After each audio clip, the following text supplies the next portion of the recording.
এবার উদ্বোধনী সম্ভাষণ রাখার জন্য বিনম্রভাবে অনুরোধ করব আমি বিনম্রভাবে অনুরোধ করছি এখানে যারা উপস্থিত রয়েছেন সকলের কাছে আপনারা একটু দীর্ঘ 10 বছর পর আবারও রাজ্য মৎস্য দপ্তর টিপিএস এর মাধ্যমে offer letter determines the progress of our state. I also congratulate the parents and family members present here. Your sacrifice.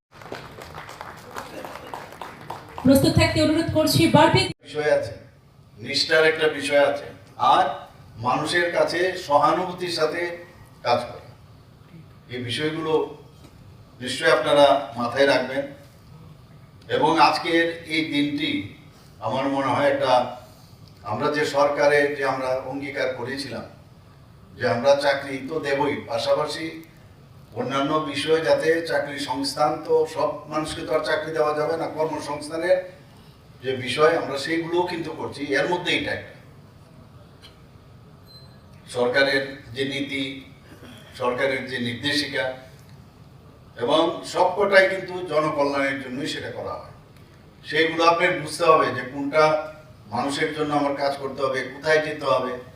যদিও আপনার 8 ঘন্টার বেশি কাজ করতে পারবেন না, কিন্তু এখন আপনি যত বেশি কাজ করবেন ততই আপনার এক্সপিরিয়েন্স হবে, আনন্দ পাবেন কাজের মধ্যে।